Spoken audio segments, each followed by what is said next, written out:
नमस्कार दोस्तों, आप सभी का स्वागत है एनवर्ल्ड न्यूज नेटवर्क में। दोस्तों, आखिर क्यों सूखा दुनिया का चौथा सबसे बड़ा सागर अराल सागर, इसी को लेकर आज आपको बताने जा रहे हैं। अराल सागर मध्य एशिया में स्थित एक बड़ी सी झील है जो कि कजाकिस्तान और उज्बेकिस्तान के बीच करीब 68,000 किलोमीटर के इलाके में फैला है। की झील कुम नामक मरुस्थल में स्थित था ये अराल सागर। इसे दुनिया का चौथा सबसे बड़ा सागर भी कहा जाता था, लेकिन अब वह पूरी तरह से सूख चुका है। अमेरिकी अंतरिक्ष एजेंसी नासा के टेरा उपग्रह के द्वारा भेजी गई तस्वीरों से इस बात की पुष्टि हुई है कि अराल सागर अब सूख चुका है। जी हाँ, आपको बता दें कि सन 1900 के शुरुआती दशक में यह दुनिया का चौथा बड़ा सागर हुआ करता था, लेकिन आज यह तकरीबन 90% तक सूख चुका है और अब इस सागर में पानी का नामो निशान तक नहीं है।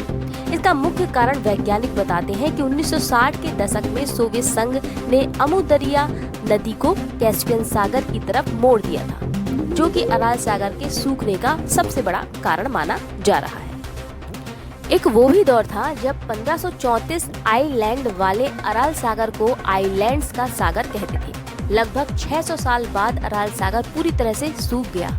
साथ ही इसका एक बड़ा कारण पहाड़ों पर जमने वाली बर्फ का कम होना भी माना जा रहा है, क्योंकि इस बर्फ के पिघलने से अराल सागर में पानी भरा रहता था।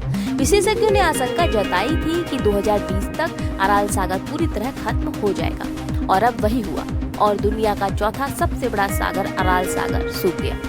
सागर के सूखने का असर। सागर के सूखने से सबसे ज्यादा नुकसान यहाँ की फिशिंग और शिपिंग इंडस्ट्री को हुआ है। यहाँ की फिशिंग इंडस्ट्री तो पूरी तरह से खत्म हो गई, जिसके चलते बेरोजगारी, इकोनॉमिक क्राइसिस का दौर शुरू हो गया। पानी सूखने के चलते पॉल्यूशन बढ़ा और अराल सागर के इलाके में रह रहे लोगों की सेहत से जुड़ी परेशानियां भी शुरू हो गई। मौसम पर भी इसका जबरदस्त असर पड़ा। गर्मी हो या सर्दी हो, दोनों ही कहर बरपा रहे हैं। आखिर क्यों आई इसके सूखने की नौबत? इस सागर के सूखने की शुरुआत सोवियत संघ के एक प्रोजेक्ट के चलते हुई। 1960 में सोवियत संघ के सिंचाई प्रोजेक्ट के लिए नदियों का बहाव मोड़ा गया था, जिसके बाद से ही इस सागर के सूखने का सिलसिला जारी है। सागर को सूखने से बचाने और उसके हिस्से उत्तरी अराल सागर को भरने के लिए कजाकिस्तान का डैम प्रोजेक्ट 2005 में पूरा हो गया था, जिसके बाद 2008 में सागर में पानी स्तर 2003 की तुलना में 12 मीटर तक बढ़ा था। पर इस प्रोजेक्ट के चलते ग्लोबल वार्मिंग का असर और खतरनाक हो गया और सागर के सूखने का सिलसिला बरकरार रहा। तमाम कोशिशों के बावजूद सागर की स्थिति में किसी भी तरह का सुधार नहीं आ सका।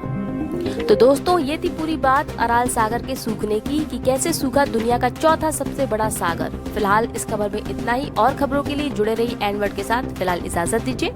नमस्कार।